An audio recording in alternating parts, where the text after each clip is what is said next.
Hola amigos, bienvenidos a nuestro canal de YouTube. Hoy les tenemos una enorme sorpresa, un gran invitado y aquí se lo presentamos de una vez. Es nuestro queridísimo maestro y amigo Armando Espinosa. ¿Qué tal? ¿Cómo estás, Giovanni Pino? Es un placer, hermano. El placer es de nosotros. El placer es también mío. De vernos es agradable como siempre, ¿no? Y hemos trabajado juntos también, de una manera también, y ahora con tu faceta también de también entrevistador. Aquí y estamos, ahí vamos. Te deseo que te vaya excelente. Gracias. ¿Verdad? Y que seas siendo feliz como hasta ahora. Gracias, maestro. Sí. Maestro, ¿nos podría hacer el favor de contarnos un poco de los inicios en este ámbito musical, su carrera, cómo empezó, a qué edad? Sí, pues realmente yo era un niño de 3 años, que por ahí recuerdo y lo que platica mi madre.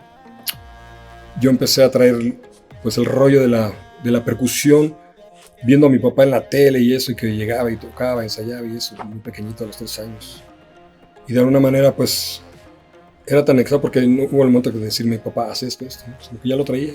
Agarraba a veces las cucharas y las tenía despastilladas y las ollas de mi mamá. Y a veces mi papá se iba y me la pasaba ahí tocando, ¿no? Agarrando los cubiertos. Empiezo con eso. Yo recuerdo que nosotros vivíamos allá por en Vallejo Industrial y vivíamos en un departamento en aquel entonces cuando éramos muy pequeñitos. Nada más estaba mi hermana la mayor y yo. Y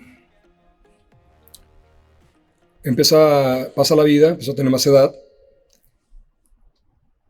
Y resulta que mi papá, cuando yo tengo esa edad de 4 a 5 años, mi papá pues hacía fiestas en la casa. Ya tenemos su casa que había hecho nueva. Y hacía fiestas, invitaba, en ese tiempo, pues invitaba a sus compañeros de grupo, que era la zona santanera. Invitaba a Celia Cruz, invitaba a Papaito, invitaba a toda la orquesta de El Indio, de la orquesta que era de la Sonora Matancera. Eran amistades de mi padre. Entonces hacía esas fiestas masivas mi papá en su casa. Invitaba también en aquel entonces a Ultimino Ramos, que era un boxeador. Ultimino Ramos, el gran boxeador cubano, ¿no? Cubano, exactamente, que es una carrera boxística aquí en México. Él, aparte, es percusionista también. Sí. Él iba a la casa, era amigo de mi padre. Iba en ese entonces también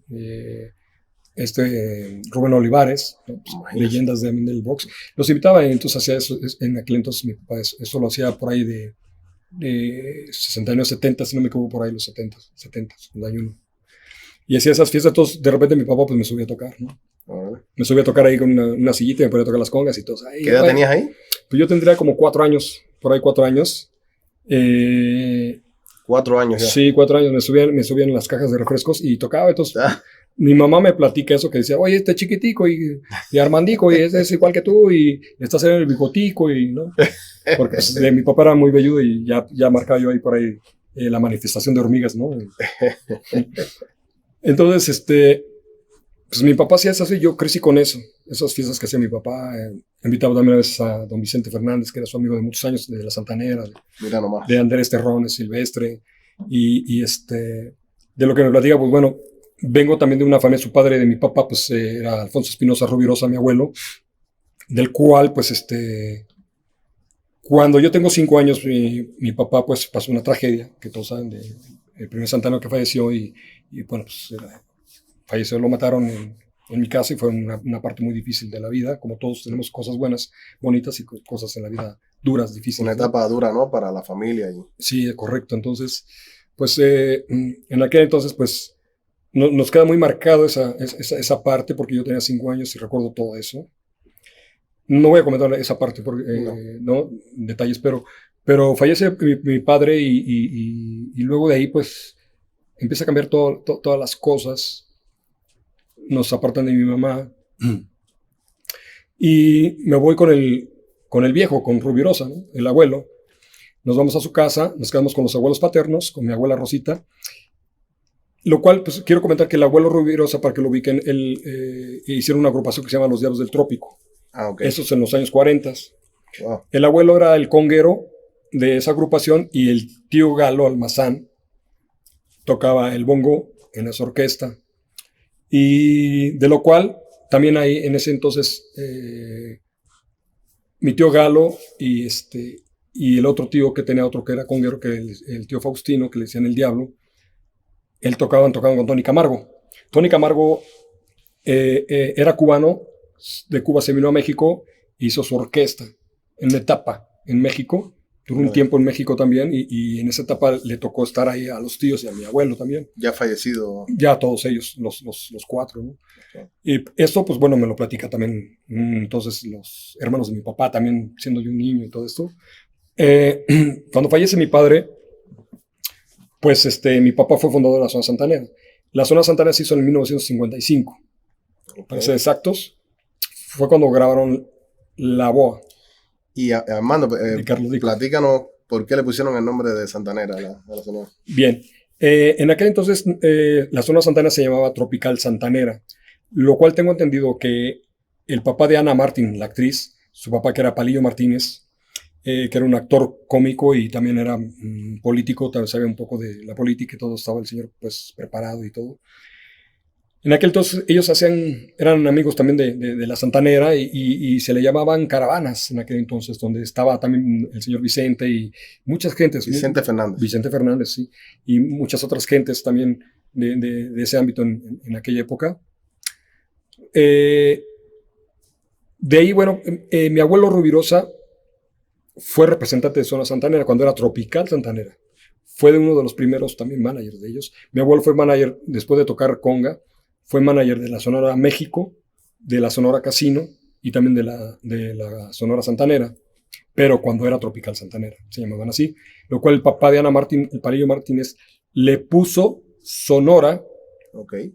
¿verdad? La Sonora algo así, y Santanera, se le puso Santanera porque el tío Carlos Corral, trompetista y director de la zona santanera, él era de Tabasco, Santana. Un lugar que es de Tabasco, se llama Santana. Por eso se le puso Santana. Se le puso. Sí, es más o menos la información que tengo de eso. Entonces, empiezan a trabajar y graban la Boa en aquel entonces. Y empieza la historia de ellos, ¿no? Empieza la historia de Sonora Santanera. Todos muy chicos, todos eran de allá de la Peralvillo. Todos jovencitos, Andrés Terrones, Silvestre, los cantantes. En aquel entonces nada más era él y Juan. Increíble. Los tres, estaba mi tío Sergio Celada también. Él era el que tocaba las tarolas, se le decían las tarolas, que son los timbales. Y el tío Carlos también. Mi tío Carlos viene siendo mi tío porque es mi tío político porque se casó con la tía Yolanda, prima hermana de mi papá, que era la hija del hermano de mi abuelo, Alfonso Espinosa el Rubirosa, okay. ¿Verdad? Entonces ahí empieza todo esto. Yo ya traía ese swing, aunque nunca me dijo nada mi papá, a ver, ven aquí, siéntate aquí, ¿no? Ya eran los genes que la vida y Dios también me dio eso por medio de mi papá y mi abuelo, ¿no?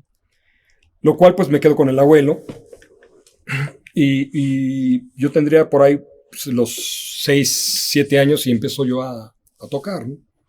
Con el abuelo y él fue el que me decía, que toca aquí el mazacote, me decía. Y él hablaba ronco porque el abuelo fumaba mucho, tomaba mucho café y hablaba así, oye, Armandito, güey, y así hablaba, ¿no? Mi abuelo, ¿no? Entonces siempre decía, toca bien el mazacote, te digo. Y él era muy así, él era de esa forma, de ese estilo. ¿Tu abuelo era mexicano? Y mexicano, era mexicano, completamente mexicano, pero él hablaba así, ¿no? Con ronco y todo. Amado. Él era, todos eran de familia de Veracruz, ¿no? De la parte de Veracruz, ¿no? Okay. Algunos son de Jalapa y algunos son de, no recuerdo de qué parte de Veracruz. Específicamente de Veracruz, de la familia por parte de mi papá, ¿no? Entonces, resulta, bueno, pues también vengo de ahí porque también el abuelo materno, mi abuelo Emilio, era mariachi. Completamente mariachi, pero él era de San Miguel del Alto Jalisco, era güero, alto, de ojos verdes, toda mi mamá es blanca, ¿no? No se parece a mí nada, ¿no? Yo salí más morenito de la familia de mi padre. Sí, claro. Y así como dice morenito, sabroso, ¿no? Entonces, sí.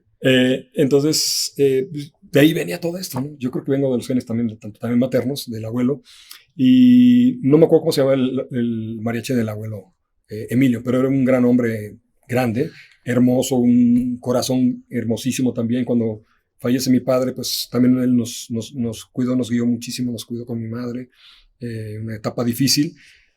Pero bueno, los inicios de la música, pues empezó con el abuelo. Él empieza a enseñarme a tocar el tambor también. Ya lo traía, pero él empieza a afincarme bien la formación bien de cómo tocar el tambor.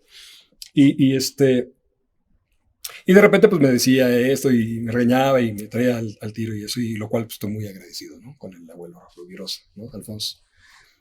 Empiezo a tocar después de ahí con un grupo a la edad de 8 o 9 años, para ser exactos, 9, 8, 9, por ahí, 8, 9, 10 años, era un menor de edad. Yo iba en la primaria. Entonces resulta que era un grupo que se llama los grupos Los Búhos. Ok. Los Búhos era Isidro, era una familia de hermanos, eran muchos hermanos, eran como 8 hombres y 2 mujeres. Entonces entre ellos el mayor era Agustín, que no era músico, era arquitecto, pero Isidro era maestro de educación física, pero él era el director de la banda y tenía que tocar el teclado.